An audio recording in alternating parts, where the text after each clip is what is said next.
To mercy, pity, peace, and love, all pray in their distress, and to these virtues of delight return their thankfulness. Okay. I suppose, so I was noticing earlier, I feel like it's odd to pray to mercy, pity, peace, and love rather than, I feel like there are things that someone would usually pray for, like if you're talking in conversation with someone, like, I pray for peace every night or something like that, right. not to it. It makes it seem more of an entity, like you were. Yeah. Well, and it's interesting when you bring that up because those words are capitalized, like they're proper nouns or like they're some kind of entities or something. Well, virtues, I think, is kind of what he is hinting at right there. Mm-hmm. Oh yeah. Agreed. Yeah, absolutely. To these virtues of delight, yes. But even as virtues, they're still capitalized, so we're seeing the personification of those virtues. Yeah, and these are the things that we're praying to, right? And these are the things we pray to, these are the things to which we return thankfulness. So these are God, right? In the first stanza we already got that, because what do you pray to? Yeah. Right. Yeah, exactly. Can attribute Virtues that. of God, I guess. And I mean, it goes beyond sharing the same form, rather being the same form. And we can kind of see that in the second stanza. For mercy, pity, peace, and love is God our Father dear. And mercy, pity, peace, and love is man, his child, and care. So we're getting an equation there. You know, mercy, pity, peace, and love, MPPL equals God our Father dear.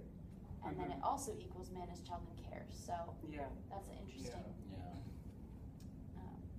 Putting man and God kind of in a similar thing, I guess. Yeah, it's I wonder, like, does that seem blasphemous, you know? Maybe, yeah. I think probably at the time, definitely. Unless they're talking about Jesus. It could be talking about Jesus. Right. Yeah, I mean, well, I definitely think within, I mean, this is getting a little off base, but within, like, the context of Christianity, there is this thing where God is our Father and we're his children, but Jesus is his son, so how are we his children? Are we Jesus? But there's definitely like a complicated Sure we're Jesus. thing. Right. I know I am. Yeah, that is an interesting thing though, just equating them and how that's complicated and problematic right immediately. I've never, every time I read this, I've never understood what so and mercy, pity, peace, and love is man, his child, and care. What is the care referring to? Is it like, That's a good question. I have no idea to think of that. His man, his child. Just a child that he cares for, maybe? I think Another probably is a deeper meaning, but I think probably, I don't know, I'm more leaning as a poet to think I need an extra foot for this stanza. I just don't want it. I mean, His man, his child, and care. yeah. I think it's But, redundant in a way, but perhaps not. Right, and I think that's kind of like the thing about poetry is it makes you scramble. Yeah, definitely. When you're writing it, you have to think of something to say. And, you know, like there's a certain amount of compression that takes place. You can't say very much. But, you know, and so looking at what happens when you're reading a poem. Yeah, and because you can kind of say, like, does that, like, his care, like, his sense of caring, like, his emotion? Or, like do we all just exist in God's mind? And I don't know if that's a stretch too, but or just the thing which God cares for. So it's not just one thing necessarily, I don't think. Interesting. Do the third stanza? you guys want to move on? Yeah. I can read it. For mercy has a human heart, pity a human face, and love the human form divine, and peace the human dress. I mean, this part's interesting because it starts to break down. You know, this is where, you know, mercy has a human heart, pity a human face, love the human form divine, peace the human dress. they each represent something in this poem now. Now we have directions, if you will, towards where this might be going. Yeah. We have directions backward and directions forward. We're in the third stanza of 5, so we can kind of navigate from here.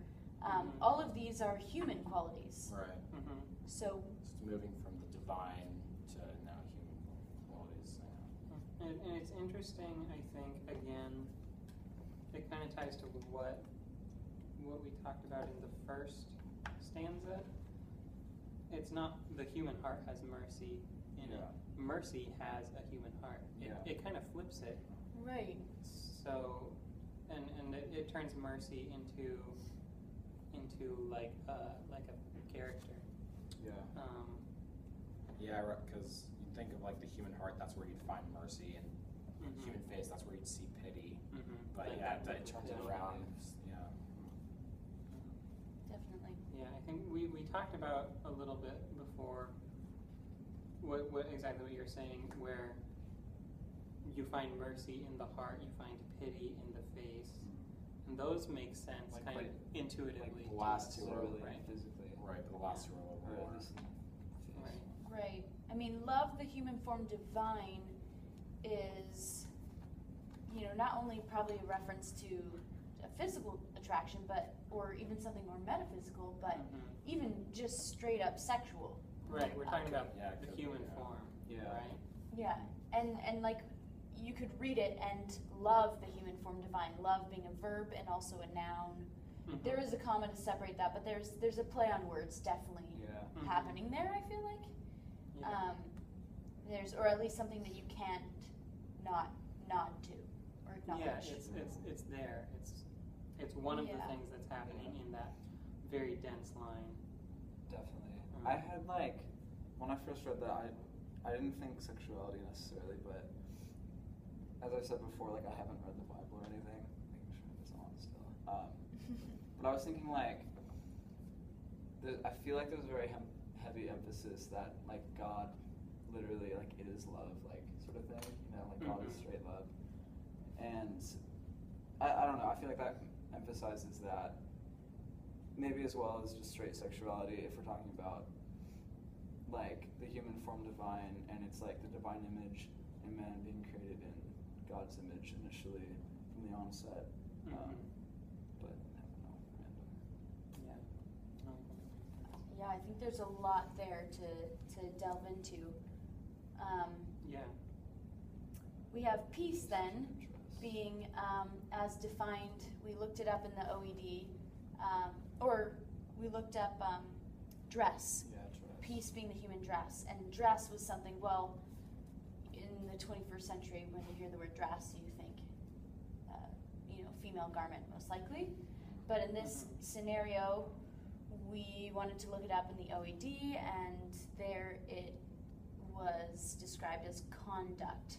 It's both how you act and what you wear is present in this line, I think. And going back to the biblical reference as well, Ephesians 6:15 has a verse about the armor of God, and so we have one of those being shod your feet with the gospel of peace. So in that sense, there's perhaps a reference to, peace being a garment or an outer wear. Yeah. Perhaps. Yeah, and it's interesting then. Peace is something that you take on, right? It's something that you either you do it willingly or you put it on your human form, But it's not something that's intrinsic to the human body. Yeah. It's kind of separate from that, which is interesting. It's not. Maybe you could say it's not innate or it's not natural. I don't know. Right. That is interesting. Okay, well, we could move to the 4th stanza. Then every man of every clime that prays in his distress, prays to the human form divine, love, mercy, pity, peace.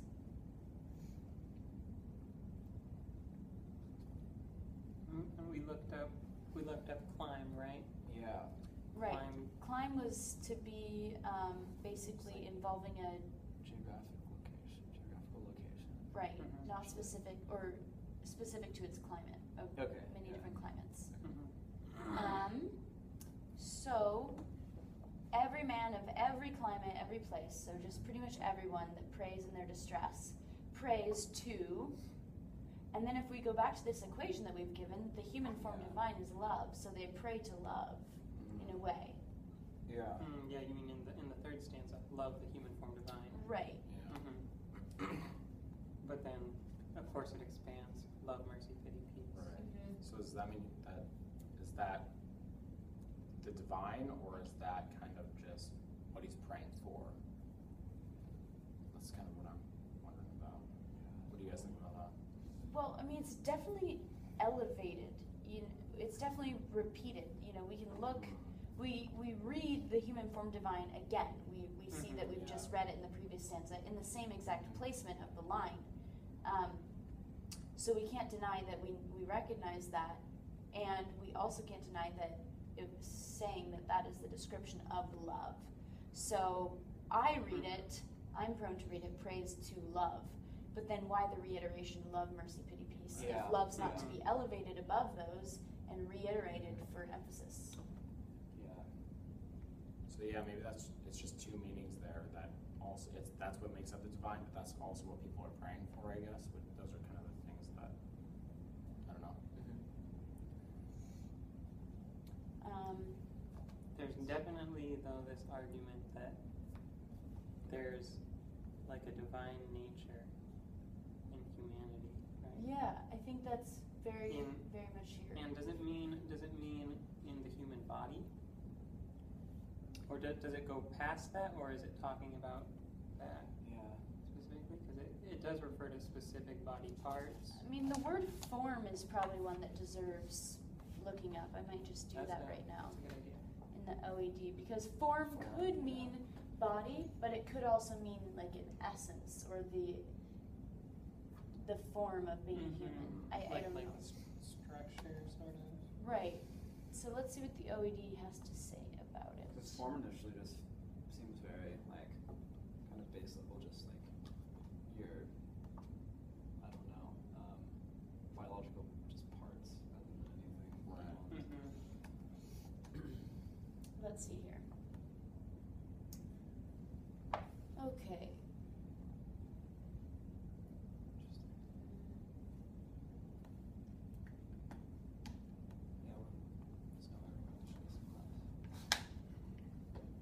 Okay, so form is going to mean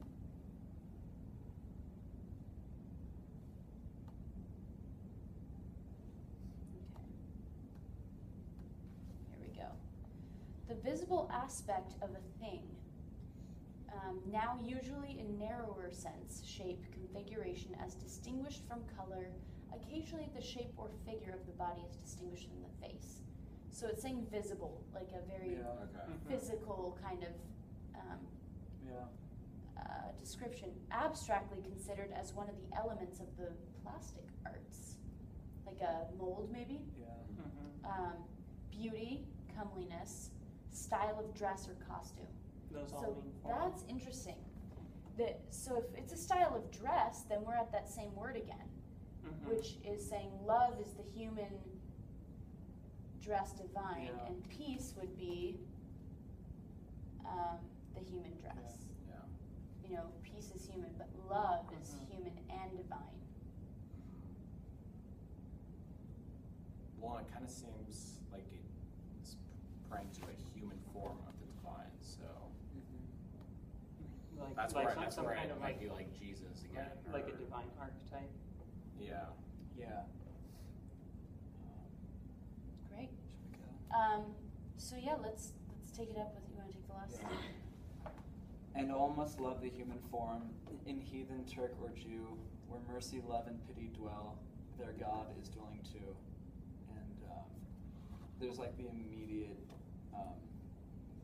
absence of peace included in here, which is Right. like I think just really I don't know. It Not an screams- accident. It just screams out.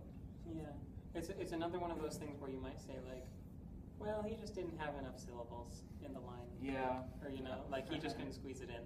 Yeah. But I feel like it's pretty important that Definitely. Yeah. he just takes exactly. that out at the very end. Yeah. Exactly. Because we're talking about, so going back to enough the syllables. Yeah. Damn. I can't put peace in. Like, whatever, it'll have to stay. You could have accidentally just caused this huge debate when it's just like I just need to. Yeah, sorry guys, I couldn't get it in there. But I knew I was forgetting one. Yeah. Yeah, I mean, it's super obvious because in every single other stanza we have all four. Yeah. Mhm. Yeah. And so this kind of it makes us, to me, it seems to say, we have, with no mention of it in the last stanza, we're not mentioning peace, which is, we're not mentioning this human dress, where mercy, love, and pity dwell. So we've got the heart, the human form divine, Yeah. and the face dwell, there God is dwelling Yeah. too.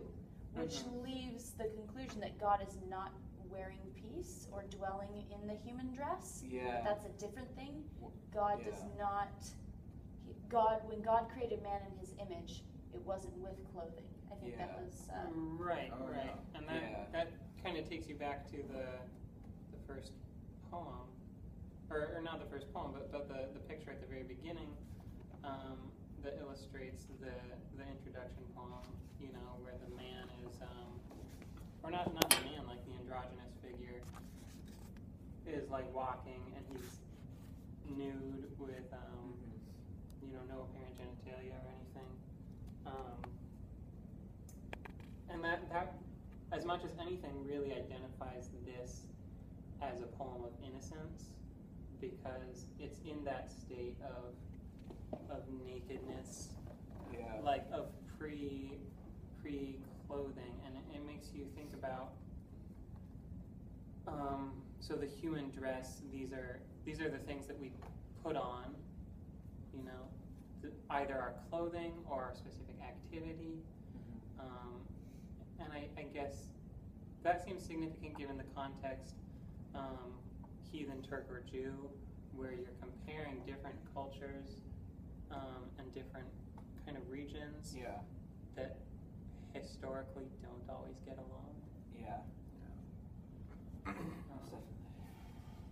right, as if to pull that out to say that, in heathen, Turk, or Jew, the most extremes you could probably think of at the time, Turks and Jews and heathens, those are very different sects of people.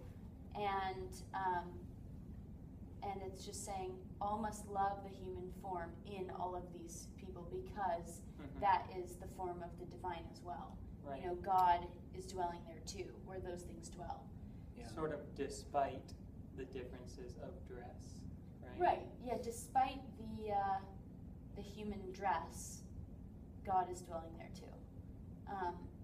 And that is an interesting thought that the state of innocence and the sexless sort of place of divinity and humanity in one. I think this poem probably would have been very controversial